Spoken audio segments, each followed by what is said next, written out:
Sampai kapan ini kan berakhir, tenggelam oleh sang waktu. Mungkin ini sudah takdir Tuhan.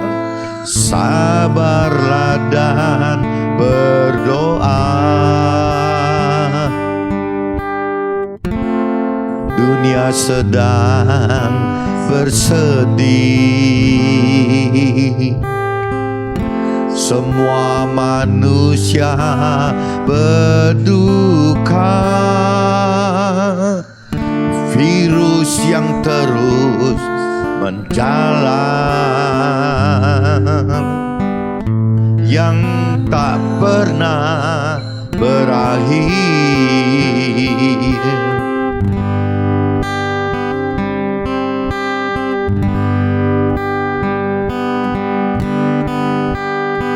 Oh Tuhan, tolong kami, ampunilah dosa kami. Oh Tuhan, tolong kami, ampunilah dosa kami. Oh, oh, oh, oh, oh.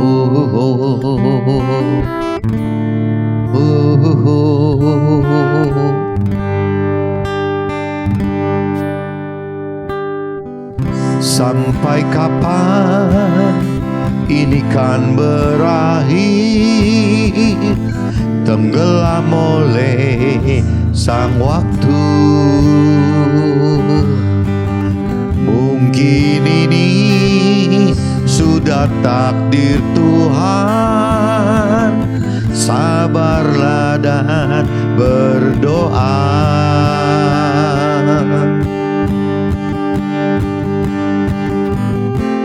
Dunia sedang bersedih, semua manusia berduka. Virus yang terus menjalar, yang tak pernah berakhir.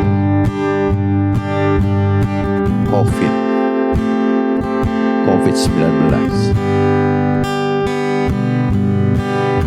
Oh Tuhan, tolong kami,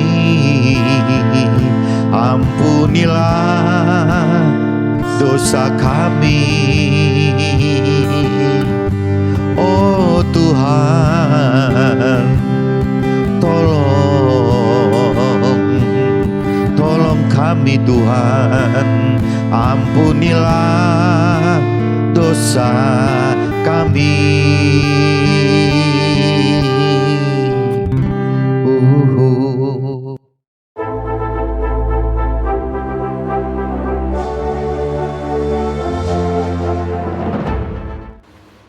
Jumpa kembali di MDT Journey Inspiration of Life. Pagi ini saya coba mau sharingkan teman-teman, dan temanya teman-teman dengan tema Tuhan dapat tingkatkan iman kita dengan mendatangkan persoalan dan permasalahan, teman. Temanya itu, teman. Jadi Tuhan dapat tingkatkan iman kita dengan mendatangkan persoalan dan permasalahan. Nah, ini kadang-kadang orang yang tidak mengerti dalam akan firman Tuhan, kadang-kadang dianggapnya Tuhan itu tidak bisa mendatangkan ujian dan cobaan, teman-teman. Jadi selalu diasumsikan kalau yang jahat-jahat itu, yang tidak baik itu ya pasti dari iblis gitu. Tapi kalau kita lebih dalam mempelajari tentang firman Tuhan, teman-teman, di situ akan tahu bahwa ya Tuhan pun bisa gitu, bukan cuma sekedar membiarkan permasalahan terjadi gitu. Bahkan Tuhan itu bisa mendatangkan permasalahan gitu, tapi dengan tujuan kan untuk untuk membangun iman orang yang diuji coba ini untuk bisa lebih naik level iman lagi. Beda dengan ujian cobaan yang dari iblis, teman-teman. Kalau ujian cobaan dari iblis ya dasarnya bagaimana pengennya si iblis gitu, bagaimana orang yang dicobain itu yang mendapatkan satu kegagalan kan, maksudnya berbuat dosa gitu. Jadi beda. Jadi saya simpulkan di sini, nanti dari teman-teman kita baca di kitab Yohanes ini nanti ketahuan gitu bahwa tidak cuma iblis saja gitu yang bisa mendatangkan ujian cobaan, tapi ternyata firman Tuhan Yesus juga bisa mendatangkan ujian dan cobaan itu. Nah ini saya coba langsung baca dulu aja teman-teman dari kitab Yohanes pasal 6 teman. Pasal Yohanes pasal 6 ayatnya 1 sampai 15 teman-teman. Coba kita baca pasal Yohanes ayat pasal 6 ayatnya 1 sampai 15 teman-teman. Perikopnya judulnya Yesus memberi makan 5.000 orang gitu. Jadi kalau kembali biasa saya utarakan, kalau bicara universal gitu saya katakan bahwa Yesus itu saya ganti istilahnya dengan firman Tuhan teman-teman. Jadi firman Tuhan memberi makan 5.000 orang. Maksudnya apa? Ya ini pasti mujizat teman-teman. Nah ini sesudah itu Yesus berangkat ke seberang danau Galilea, yaitu danau Tiberias gitu. Orang banyak berbondong-bondong mengikuti dia karena mereka melihat mujizat-mujizat penyembuhan yang diadakan Yesus terhadap orang-orang sakit. Dan Yesus naik ke atas gunung dan duduk di situ dengan murid-muridnya. Dan Paskah hari raya orang Yahudi sudah dekat gitu. Ketika Yesus memandang sekelilingnya dan melihat bahwa orang banyak berbondong-bondong datang kepadanya, berkatalah ia kepada Filipus gitu. Ini muridnya, salah satu muridnya namanya Filipus. Di manakah kita akan membeli roti supaya mereka ini dapat makan gitu. Jadi karena banyak banget yang ngikutin perjalanan si Yesus dan murid-muridnya ini karena ingin mendengarkan sharing-sharing yang dari Yesus gitu. Nah, seolah-olah jadi Yesus ngeliat ini orangnya banyak begini, gimana mau ngasih makannya. Nah dia akhirnya coba ngetes. Nah ini mulai nih teman-teman. Hal itu dikatakannya untuk mencobai dia, mencobai Filipus teman-teman. Jadi Yesus ya mencobai Filipus gitu. Sebab Yesus sendiri tahu apa yang hendak dilakukannya. Dan di sini kan jadi teman-teman juga jangan aneh. Yang mencobai itu Yesus pun bisa mencobai. Firman Tuhan itu bisa mencobai kita. Bukan tidak bisa mencobai gitu, cuman mencobai dalam dalam tujuan positif gitu. Kalau iblis mencobai kan dalam tujuan yang negatif gitu. Bedanya di situ aja gitu.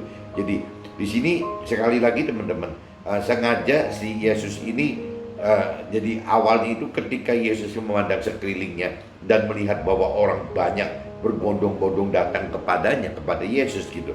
Berkatalah ia kepada Filipus, kepada muridnya gitu.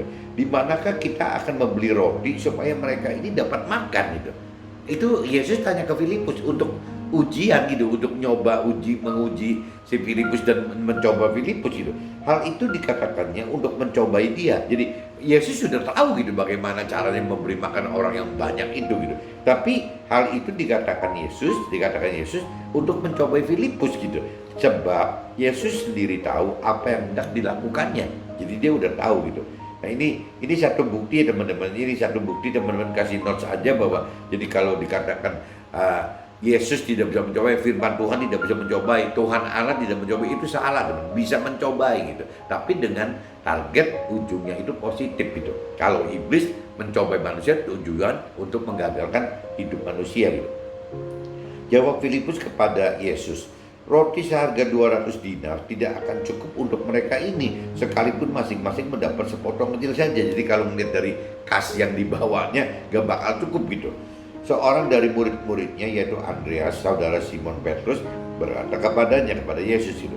Di sini ada seorang anak yang mempunyai 5 roti, teman-teman, 5 roti jelai dan 2 ikan gitu. Jadi si muridnya ini Simon Petrus ini, si Andreas saudaranya Simon Petrus ini mengatakan ke Yesus seperti itu. Ini ada anak kecil bawa 5 roti jelai dan 2 ekor ikan gitu. Tetapi apakah artinya ini untuk orang sebanyak itu? Tapi 5 roti jelai dengan 2 ekor ikan ini bagaimana gitu? Ya untuk ketemu dengan orang segitu banyak gitu. Nah kata Yesus, suruhlah orang-orang itu duduk. Adapun di tempat itu banyak rumput gitu. Maka duduklah orang-orang itu. Kira-kira 5.000 laki-laki banyaknya teman-teman. Jadi nggak kira-kira gitu. Bagaimana mikir untuk kasih makan 5.000 orang, itu yang ada cuma 5 roti jelai dan 2 ekor ikan gitu. Ya ngebaginya bagaimana gitu untuk 5.000 orang gitu. Itu baru dihitung 5.000 orang laki-laki, hanya laki-laki saja loh. Jadi lalu Yesus mengambil roti itu, mengucap syukur dan membagi-bagikannya kepada mereka yang duduk di situ. Demikian juga dibuatnya dengan ikan-ikan itu sebanyak yang mereka kehendaki gitu. Dan setelah mereka kenyang, ia berkata kepada muridnya, kumpulkanlah potongan-potongan yang lebih supaya tidak ada yang terbuang. Maka mereka pun mengumpulkannya dan mengisi 12 bakul penuh dengan potong-potongan dari kelima roti jelai yang lebih setelah orang makan gitu. Nah ini coba teman-teman bayangin ya, startnya dari 5 roti jelai dengan 2 ekor ikan dibagikan untuk 5.000 orang laki-laki gitu. Itu aja masih ada sisa, dikumpulin sisaannya si roti jelai dan ikannya, itu ada tersisa 12 bakul loh. Nah, ini kalau bukan mujizat kan nggak mungkin gitu. Ini berarti pasti mujizat gitu. Ketika orang-orang melihat mujizat yang telah diadakannya, mereka berkata, dia ini adalah benar-benar nabi yang akan datang ke dalam dunia gitu. Karena Yesus tahu bahwa mereka hendak datang dan hendak membawa dia dengan paksa untuk menjadikan si Yesus ini raja. Ia menyingkir pula ke gunung seorang diri.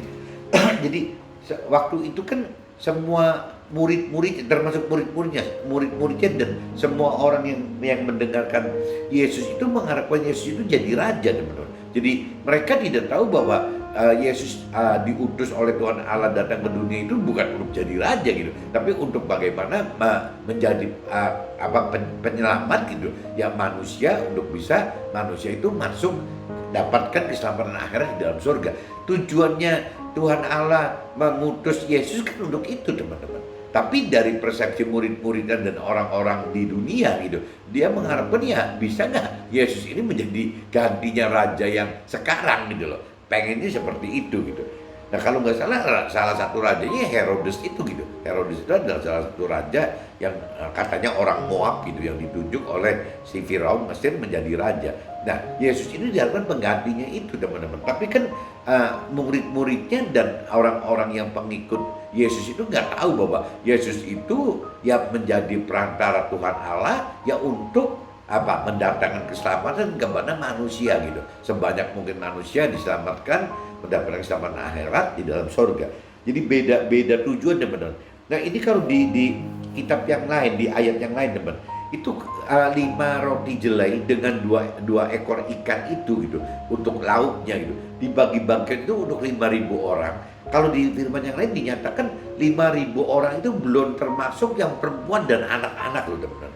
Jadi kalau misalnya zaman dulu kalau suami istri pergi bersama gitu dengan suaminya pasti pergi dengan istrinya dan bawa anaknya, ya berarti kan orang yang makannya kan di atas 5.000, teman-teman. Kalau di rata-rata misalnya istri dengan 1 anak aja gitu, berarti kan 2 kali lipatnya, berarti kan 5.000 ya palingnya dikalikan jadi 10.000, berarti kan 15.000 orang. Ini perkiraan yang namanya roti jelai itu dari 5 asalnya itu jadi bermultiplikasi, malah kelebihan jadi 12 bakul. Begitupun dengan ikannya, dan cuma 2 ekor ikan bermultiplikasi malah jadi kelebihan di dalam 12 bakul tadi gitu. Nah ini benar-benar cerita mujizat, teman-teman, mujizat multiplikasi ya. Jadi ya kenapa Tuhan Allah melalui Yesus mengizinkan mujizat ini terjadi, ya kembali lagi ya supaya orang banyak mengakui bahwa ya firman Tuhan itu benar-benar hebat gitu. Firman Tuhan itu memang benar-benar ada kuasanya gitu. Intinya itu, teman-teman. Nah, ini saya coba, ini kan baru cerita di Perjanjian Baru, teman-teman. Kalau di kitab Nasrani itu ada di kitab Perjanjian Baru, kitab Yohanes ini gitu. Nah, saya coba cross check, teman-teman, dengan bentuknya sama aja, mujizat juga gitu di kitab Perjanjian Lama, teman-teman, di kitab Yosua gitu. Nah, cuman ini ceritanya bukan mujizat yang berupa cuman materi aja, tapi ternyata juga bisa, teman-teman. Yang namanya mujizat itu juga bisa berupa dalam kondisi tubuh kita loh, dalam kondisi kesehatan kita, kekuatan kita itu bisa teman-teman. Jadi bukan cuma multiplikasi dalam bentuknya barang aja, materi aja gitu, tapi bisa juga yang nyangkut ke diri pribadi kita. Nah, saya coba bacakan teman-teman di kitab Yosua teman-teman. Kitab Yosua, coba teman-teman cari kitab Yosua pasal 14 teman-teman. Kitab Yosua pasal 14 ayatnya ayat 6 sampai 15 teman-teman. Ayatnya 6 sampai 15. Nah, judulnya ini di perikopnya judulnya itu Kaleb mendapat Hebron gitu. Hebron itu nama salah satu kota itu yang akan ditaklukkan oleh Kaleb gitu. Coba teman-teman cari kitab Yosua pasal 14 teman-teman, ayatnya 6 sampai 15. Coba saya bacakan teman-teman. Perikopnya judulnya Kaleb mendapat Hebron. Bani Yehuda datang menghadap Yosua di Gilgal. Bani Yehuda datang menghadap Yosua di Gilgal. Pada waktu itu berkatalah Kaleb bin Yefune, orang Kenas itu gitu, kepada Yosua gitu. Engkau tahu firman yang diucapkan Tuhan kepada Musa, abdi Allah itu, tentang aku dan tentang engkau di Kades Barnea gitu. Jadi waktu ini cerita apa perjalanan gurun padang gurun itu gitu. Ya, orang yang dari generasi tua yang diizinkan Tuhan untuk bisa masuk ke dalam kota yang dijanjikan itu gitu, di kota Kanaan itu ya cuma dua teman-teman, cuma Yosua dan Kaleb gitu, karena imannya gitu. Yang lain, yang tua-tua yang lain itu habis meninggal di padang gurun, sehingga yang masuk ke dalam kota Kanaan yang dijanjikan Tuhan itu ya cuma generasi berikutnya gitu, bukan generasinya yang tua ini gitu. Generasi yang tua aja tinggal sisa dua, Yosua dan Kaleb saja. Kenapa? Karena dua orang ini benar-benar imannya istimewa gitu. Nah, ini nanti coba kita ceritakan. Aku berumur 40 tahun ketika aku disuruh Musa, hamba Tuhan itu. Jadi Kaleb itu umur 40 tahun waktu disuruh Musa gitu. Ya, dari Kades Barnea untuk mengintai negeri ini, dan aku pulang membawa kabar kepadanya yang sejujur-jujurnya gitu. Sedangkan saudara-saudaraku yang bersama-sama pergi ke sana dengan aku membuat tawar hati bangsa itu, aku tetap mengikuti Tuhan Allahku dengan sepenuh hati. Jadi waktu Nabi Musa mengutus untuk mengintai masuk ke dalam kota yang mau direbut itu, nah itu soalnya yang dikirim 12 pengintai gitu. Nah, yang 10 itu ngomong gak ada yang positif itu, semua negatif semua. Yang ngomong positifnya cuma 2, Yosua sama Kaleb aja gitu. Nah, pada waktu itu Musa bersumpah, katanya, sesungguhnya tanah yang diinjak oleh kakimu itu akan menjadi milik pusakamu dan anak-anakmu sampai selama-lamanya, sebab engkau tetap mengikuti Tuhan Allahku dengan sepenuh hati gitu. Jadi Musa katakan seperti itu. Dari dua orang ini, Yosua dan Kaleb ini gitu, tanah yang diinjak oleh Kaleb dan oleh Musa, oleh Yosua dan Kaleb itu adalah miliknya Yosua dan Kaleb gitu. Jadi Tuhan sampaikan seperti ini melalui Musa gitu. Kenapa? Karena memang dua orang ini benar-benar mentaati, ini dikatakan di sini tetap mengikuti Tuhan gitu. Ya tetap aja percaya bahwa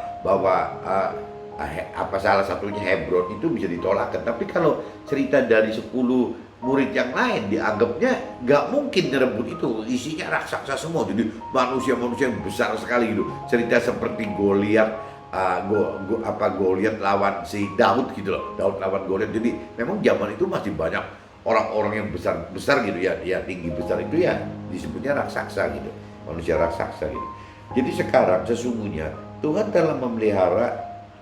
Pada waktu itu Musa bersumpah, katanya, sesungguhnya tanah yang diinjak oleh kakimu itu akan menjadi milik pusakamu dan anak-anakmu sampai selama-lamanya, sebab engkau tetap mengikuti Tuhan Allahku dengan sepenuh hati. Nah, ini kan cerita dulu, zaman dulu teman-teman, sebelum ada kitab suci gitu.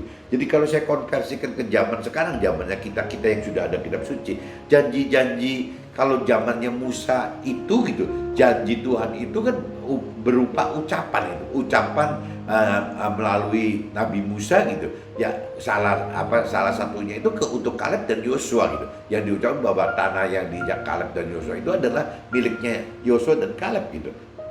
Karena ya itu balik lagi hati dua orang ini tetap mengikut Tuhan Allah dan percaya gitu. Nah, tapi kalau kita bicara zaman sekarang teman-teman, zaman sekarang apa sih janji Tuhan itu? Ya, janji Tuhan melalui Nabi kita, kalau di Nasrani Nabi Isa, janji Tuhan melalui Nabi Muhammad untuk Muslim, janji Tuhan untuk apa? Misalnya untuk orang Konghucu, Konfusius, berarti Nabi Konghucu, dan mungkin kalau untuk Budanya Siddhartha Gautama, saya nggak ngerti detailnya gitu. Tapi yang jelas janji Tuhan melalui nabi-nabi ini, ya untuk kita itu kan tertuang di dalam firman Tuhan gitu. Jadi sebenarnya kalau kita zaman sekarang kita bisa seperti Yosua dan Kaleb gitu, bisa mengimani apa yang Tuhan janjikan di firman-Nya untuk kita, ya itu tinggal kembali lagi kita mau percaya enggak, teman. Ya kita mau percaya enggak. Nah, untuk semakin banyak kita tahu apa janji-janji Tuhan, teman. Ya kita harus mengenal, mengerti firman Tuhan secara dalam, teman. Jadi nanti kita tahu gitu, apa sih yang dijanjikan Tuhan bagi kita gitu. Ya sesuai yang tertulis dalam firman itu. Nah, kalau kita tidak mengenal firman Tuhan gitu, tidak mengenal dalam firman Tuhan, kita juga tidak mengenal dan tidak mengerti, tidak mampu mengerti firman Tuhan, kita juga tidak berani melakukan firman Tuhan. Nah, bagaimana kita bisa tahu janji Tuhan dan bagaimana kita bisa menuai janji Tuhan gitu. Ya padahal Tuhan sudah dijanjikan semua dalam firman Tuhan. Lebih mudah, teman-teman, daripada si Yosua dan Kaleb waktu zamannya Nabi Musa itu. Kalau waktu zaman Nabi Musa, perjanjian Tuhan itu kan untuk Yosua dan Kaleb itu kan disampaikan melalui Nabi Musa gitu. Tapi kalau sekarang, zaman sekarang, karena sudah ada kitab suci, kita bisa langsung, teman-teman, kita bisa langsung tahu bahwa janji Tuhan itu apa gitu. Ya kembali lagi, teman-teman, kita bisa tahu janji Tuhan itu apa ya selama kita punya kedalaman mengenal dan mengerti firman Tuhan. Kalau kita tidak mengenal, mengerti firman Tuhan, bagaimana kita bisa tahu janji-janji Tuhan itu? Nah, kadang-kadang dalam janji Tuhan itu juga berbeda sekali dengan janji-janji apa yang diidam-idamkan oleh orang dunia. Kenapa gitu? Kenapa kok janji Tuhan tidak sesuai seperti yang keinginan orang dunia gitu? Ya kembali lagi karena orang dunia tidak tahu rancangan dan kehendak Tuhan bagi kita gitu. Jadi kalau kita sebagai pengikut Tuhan gitu, kita harus tahu bahwa yang namanya kita harus mengenal, mengerti akan firman Tuhan, kita harus melakukan firman Tuhan sehingga kita bisa tuai janjinya, dan kita juga tahu gitu apa sih sebenarnya rancangan dan kehendak Tuhan gitu. Jadi beda, benar. Kalau rancangan dan kehendak Tuhan, yang jelas sasaran itu adalah targetnya bagaimana mendapatkan keselamatan akhirat. Ya adapun kesuksesan duniawi adalah hanya tambahan saja gitu.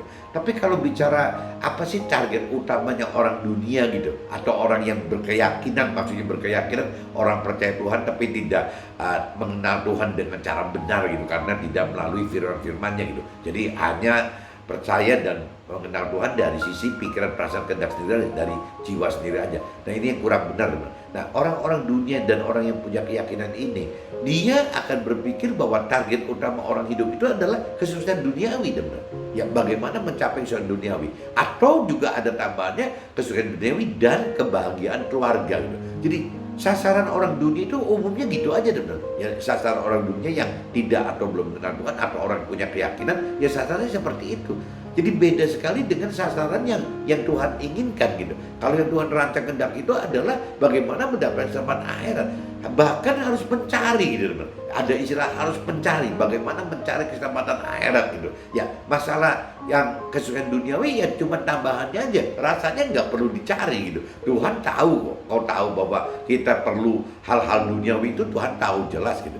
Tuhan akan kasih kita tambahannya apabila kita benar-benar sudah mencari kerajaan Allah, mencari Tuhan dan mencari firman-firman Tuhannya, supaya kita yang balik lagi mengenal, mengerti firman Tuhan kita, sehingga bisa mengerti apa janji-janji Tuhan dan kenapa janji Tuhan itu seperti ini. Ya karena kita tahu ada rancangan dan kehendak Tuhan yang untuk keselamatan akhirat. Jadi ceritanya gitu, teman-teman. Tapi kalau orang dunia tidak mengenal ini, orang yang tidak mengenal atau belum atau tidak mengenal Tuhan, orang yang mengaku percaya Tuhan tapi dengan cara salah gitu, ya orang berkeyakinan tadi, ya pasti beda, teman. Beda sekali dengan orang yang sudah mengenal, mengerti akan firman Tuhan gitu.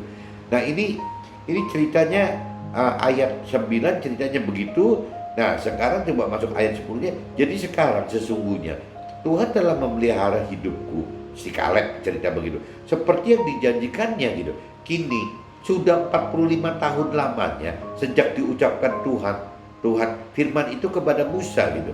Diucapkan Tuhan firman itu kepada Musa, dan selama itu orang Israel mengembara di padang gurun. Jadi sekarang setelah berumur 80 5 tahun aku hari ini gitu. Nah kalau sudah 45 tahun umurnya, umurnya Kaleb sekarang udah 45 tahun, berarti waktu cerita mendengar Tuhan firman itu diucapkan oleh Nabi Musa, janji-janji itu, ya si Kaleb kan umur 40 teman-teman, umur 40 gitu. Jadi umur 40 ya Kaleb mendengar gitu apa yang Nabi Musa ucapkan akan janji Tuhan untuk dia gitu. Dia mendengar itu gitu. Jadi sekarang sudah berjalan 85 tahun, berarti waktu proses dari 40, 45 ke 85 itu, waktu itu umur si Kaleb itu 40 tahun itu.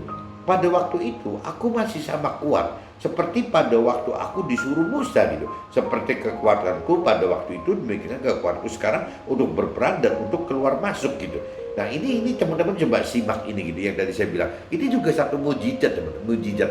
Bagaimana kalau pada umumnya kan orang-orang menua gitu dari 40 ke 85 ya pasti kan menua teman, pasti kekuatan fisiknya, mungkin kondisi fisiknya pasti kan drop gitu. Tapi kalau si Kaleb ini enggak loh teman.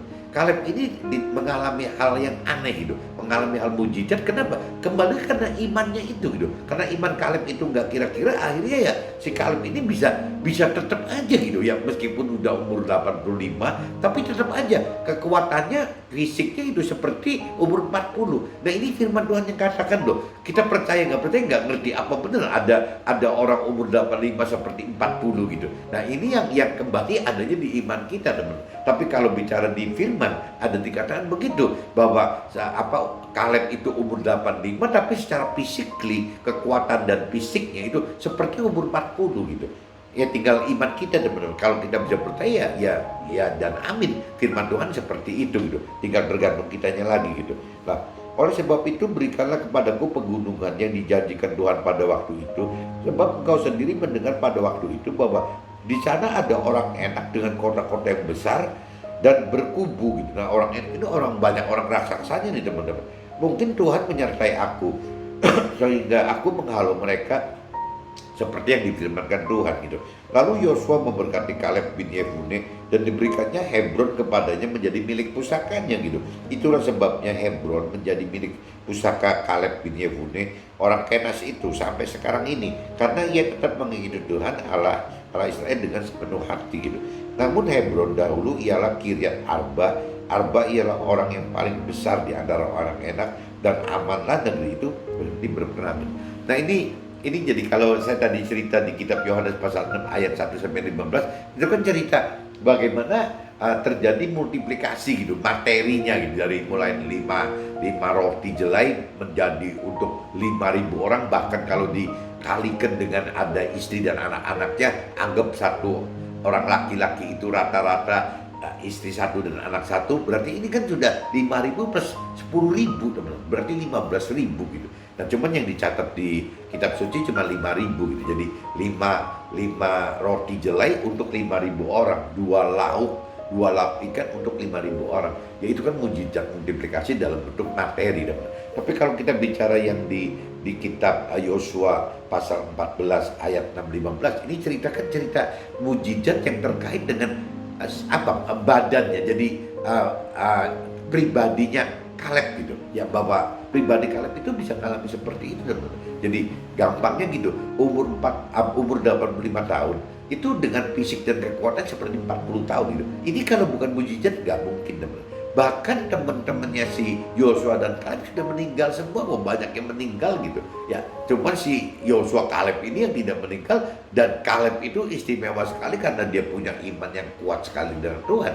Ya akhirnya bisa terjadi gitu, bahwa tetap kekuatan Kaleb umur 85 itu seperti 40. Jadi seperti mendapatkan mujizat permajaan. Jadi firman Tuhan itu ya kesimpulannya bukan hal tidak mungkin gitu. Firman Tuhan itu bisa meremajakan kita. Ya meremajakan kita, kalau istilah zaman sekarang obat-obatan vitamin gitu. Ya rejuvenate, ya berarti bagaimana meremajakan balik, mengulang lagi keremajaan, rejuvenate gitu. Nah ini sama teman. Jadi dari dulu ya sudah mengalami seperti itu teman-teman. Nah ini saya sudah bacakan teman-teman di kitab Yohanes pasal 6 ayat 1 sampai 15 dan kitab Yosua pasal 14 ayat 6 sampai 15. Nah ini saya cuma masuk ke dalam draftnya saya teman-teman. Ini benarnya apa ya, masih pernah di-sharingkan antara saya dengan Romo Said sih teman-teman. Dulu tuh pernah, gara-gara salah satunya saya bisa ikut Tuhan Allah itu ya karena cerita 5 roti 2 ikan, ya cerita soal si Kaleb gitu, ya seolah-olah jadi Romo Said waktu itu katakan ya tidak percuma kalau kita ikut Tuhan itu seolah-olah prosesnya itu harus lebih lambat dibanding orang dunia gitu, cara-cara orang dunia gitu. Tapi kan nanti hasilnya beda. Nah ini waktu itu di-sharingkan seperti itu teman-teman. Jadi saya cuma komplain, kenapa sih Romo jadi ribet begini, jadi muter-muter, nggak bisa. Kalau zaman dulu kan saya main tembak-tembak aja, ya nggak bisa katanya, harus proses gini. Ya intinya gitu, carilah dahulu kerajaan Allah dan kebenarannya, baru yang lain ditambahkan gitu. Itu prinsipnya firman Tuhan seperti itu. Kalau zaman dulu sebelum saya kenal Tuhan kan nggak ada prinsip itu, main babat aja gitu. Bagaimana caranya langsung cari tambahannya, cari materinya, cari duniawinya gitu. Nah dengan kenalnya firman Tuhannya, jadi saya akhirnya tinggalkan duniawi dulu gitu ya. Saya masuk ya mencari ini, carilah kerajaan Allah dan kebenarannya, carilah Tuhan dan firman-Nya. Nah baru nanti setelah saya mencari itu, baru Tuhan tambahkan dari sisi duniawinya. Itu tinggal iman saya percayakan, dan kayaknya saya cukup percaya sih teman. Belajar untuk percaya. Meskipun ya udah begitu percaya ya komplain dari kanan kiri, dari keluarga, dari teman, dari komunitas, semua timbul semua gitu. Dianggapnya salah jalan dan bisa dianggap bodoh sekali gitu. Nah ini di kitab Yohanes 6 ayat pasal 6 ayat 5 dan 6 gitu. Dimana kan kita akan membeli roti supaya mereka yang dapat makan itu. Hal ini dikatakan untuk mencobai dia, si Filipus tadi gitu. Sebab Yesus tahu apa yang hendak dilakukannya. Ya Yesus sudah tahu, cuma ngetes Filipus aja gitu. Uji coba imannya Filipus itu gitu. Salah satu sharing dengan Romo Said pernah mengalami ayat-ayat tersebut. Intinya apakah Tuhan pernah mencoba iman kita yang terkait dengan persoalan dan permasalahan kita gitu. Di mana Tuhan tahu dan bahkan dapat sengaja datangkan ujian dan cobaan untuk mencobai iman kita. Jadi yang tadi saya katakan, kalau ujian cobaan itu jangan dianggapnya dari iblis saja, dan bisa aja dari Tuhan itu, bisa aja Tuhan melalui nabi-nabinya itu bisa sekali gitu. Usia 40 tahun Tuhan datangkan persoalan buruknya.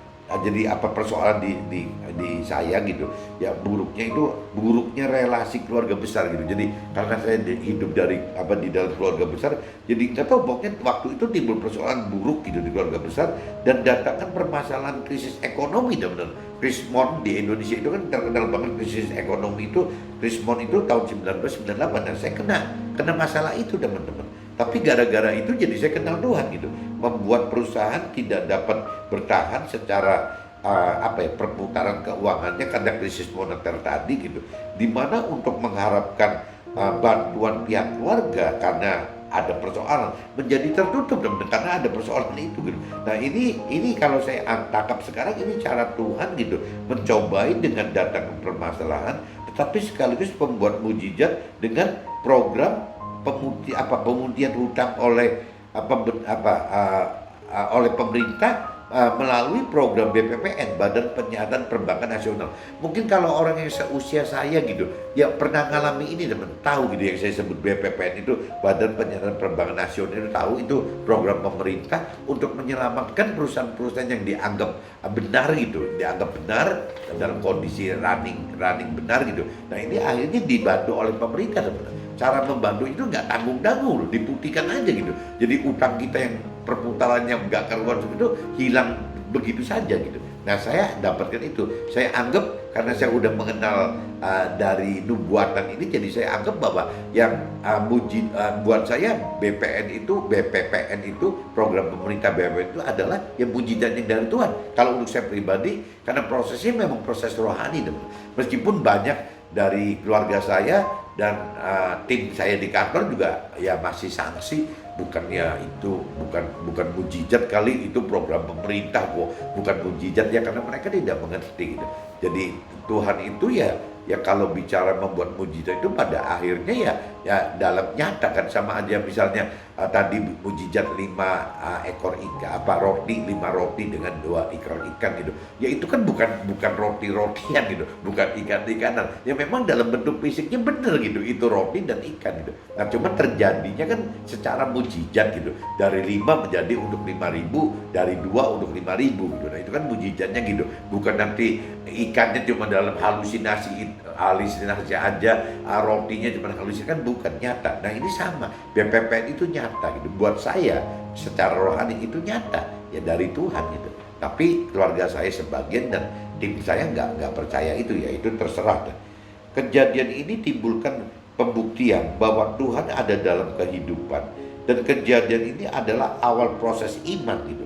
Karena hidup yang berikutnya akan selalu mengikuti apa yang diperintah dan peraturan firman-Nya gitu. Jadi gara-gara saya mengalami ini, akhirnya saya jadi berani teman-teman untuk lebih gitu, lebih berani melakukan firman, lebih giat mengerti firman, karena pernah mengalami teman-teman, mengalami ujian cobaan seperti ini dan terjadi mujizat. Beda sama orang yang tidak pernah mengalami, mungkin jadi susah untuk mau benar-benar tergerak mengenal Tuhan, untuk benar-benar belajar mau mengerti firman Tuhan itu, berani untuk melakukan itu susah kalau memang tidak mengalami. Jadi teman-teman rasanya kalau sampai ada ujian cobaan itu ya harus berani dan dihadapin aja gitu. Contohnya saya sudah ada, dan contohnya tokoh-tokoh di kitab suci banyak sekali kok. Harus berani gitu. Nanti dari situ baru kita lebih mengenal Tuhan lebih dalam gitu teman. Janji Tuhan terkadang harus melalui cara yang seringkali dianggap kurang efektif gitu. Seperti yang dialami Kaleb sebagai pengikut Musa gitu. Harus alami proses padang gurun 40 tahun teman-teman. Tetapi oleh karena iman Kaleb, masa jeda 40 tahun itu, ya Tuhan beri mujizat bagi Kaleb dengan membuat Kaleb tetap terlihat dan tetap kuat seperti umur 40 tahun di usia 85 tahun tersebut teman-teman.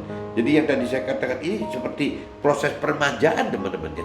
Jadi Kaleb itu mendapatkan mujizat itu teman-teman, yang bukan berhalusinasi seolah 85 seperti 40. Ini secara fisiknya memang kelihatan 40, kekuatannya 40 gitu. Bukan pakai operasi plastik kayak zaman sekarang teman-teman. Jadi memang benar-benar asli gitu. Zaman itu kan tidak ada operasi plastik, tidak ada acara yang palsu-palsu gitu. Jadi memang Kaleb alamin itu. Nah tinggal problemnya, kita punya iman enggak untuk seperti Kaleb? Kita punya iman enggak mengalami seperti Filipus yang 5 roti 2 ikan itu untuk 5.000 orang bisa tercukupi lebih 12 bakul gitu. Itu tergantung kita pribadinya lagi teman-teman. Sehingga apa yang Tuhan janjikan bagi Kaleb melalui Musa tetap dapat tergenapi oleh Kaleb walau ada jeda proses iman selama 40 tahun itu. Jadi kalau cerita prosesnya Kaleb ini jadi gitu sebenarnya, seperti seolah-olah buang-buang waktu 40 tahun mesti mengalami proses padang gurun gitu. Ya sebenarnya proses padang gurun itu kan untuk melatih imannya si Kaleb sendiri gitu. Tapi tetap dalam prakteknya tuh Tuhan juga tidak bagi orang yang beriman ke Tuhan gitu. Kalau imannya memang besar sekali, Tuhan juga tidak mau merugikan imannya si Kaleb gitu. Caranya yang tadi teman-teman, ya Tuhan mudah sekali bisa membuat mujizat permajaan untuk Kaleb yang harusnya 85, Tuhan bisa buat seperti umur 40 teman-teman. Nah ini teman-teman tinggal tertarik nggak? Kalau teman-teman tertarik seperti ngalami hal-hal seperti yang dialami oleh Filipus gitu di kitab Yohanes pasal 6 ayat 1-15, ya teman-teman harus ya berani gitu, berani menghadapi ujian cobaan yang memang diberikan Tuhan untuk kita gitu. Nah begitupun juga seperti kitab Yosua yang si Kaleb kan yang ngalamin kitab Yosua 14 ayat 15 itu juga sama gitu. Ya Kaleb berani gitu menghadapi tantangan yang ujian cobaan yang Tuhan beri gitu. Ya akhirnya Kaleb mendapatkan seperti itu gitu. Mudah-mudahan sharing pagi ini bisa tertangkap teman-teman, karena intinya waktu saya share dengan Romo Said itu 2 hal ini yang saya ingat gitu. Jadi judulnya Tuhan dapat tingkatkan iman kita dengan mendatangkan persoalan dan permasalahan. Oke teman-teman, see you, bye-bye.